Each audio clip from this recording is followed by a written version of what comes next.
This co-living complex in Melbourne, Australia is all about collaboration. 6 architecture practices teamed up to build 6 different buildings under the same principles of reductionism, community, and sustainability. The resulting mixed-use building with 203 apartment units is Nightingale Village. The Frame Awards is all about recognizing spaces and products that matter. Industry professionals representing a 15-person strong jury panel discuss their favorite projects of the month, consisting of a winner and honorable mentions.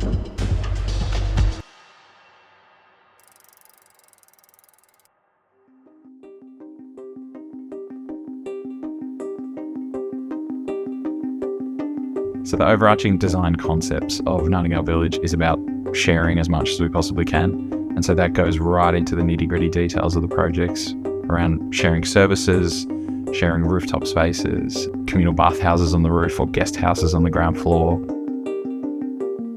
Really pushing what that means in an Australian context and how that can reduce costs for people, how that can reduce cost of living over time.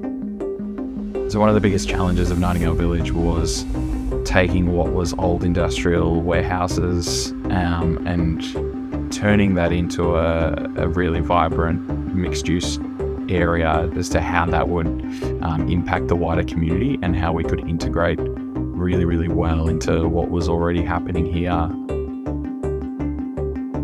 So Nightingale Village was about trying to set a new bar for sustainable community-centred design in this country. And the 6 architects that came together to implement this project brought 6 different responses and 6 very different styles of buildings, each under the same principles of reductionism and sustainability.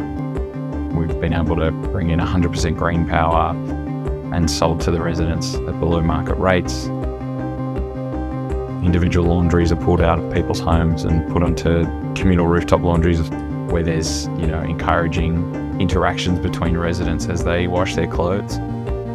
The common areas are designed specifically to welcome people in and give people a sense of privacy, but still in communal areas where they can interact with their neighbours.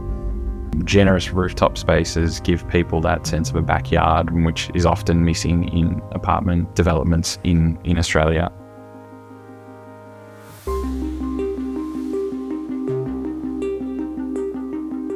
The site is well serviced by public transport and bike routes, so very deliberately next to a train line, next to a tram line, next to bike parking. There's 14 share cars, so we really want to encourage people to step away from the idea of private car ownership. Importantly, there's no natural gas into the precinct, and we worked really hard on up-speccing the glazing and the walls and the things you can't necessarily see to ensure that each of these projects performs incredibly well thermally and acoustically, being next to a train line.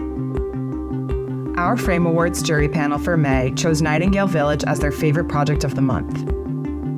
I love how they've involved everyone along the process, and it feels like they've really looked at what do people need and what are they after, and where can they kind of create privacy versus where do they achieve to have these communal areas. For me, the most difficult thing that to achieve this project is the sensation of creating a new neighborhood.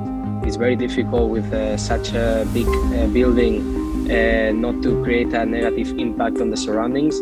There's a couple of moves in there that are really beautiful and really, maybe going into Benjamin's comment, like really places that I could see being populated because they're so unique and beautiful as spaces that are shared.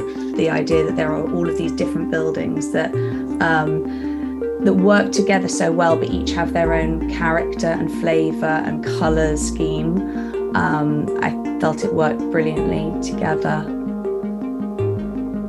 I think Nightingale Village really shows the power of a number of different authors, a number of different architects coming together and different responses, bringing diversity and a richness to the urban realm that isn't seen enough, really. So we were interested in how we can build at a village scale rather than individual buildings.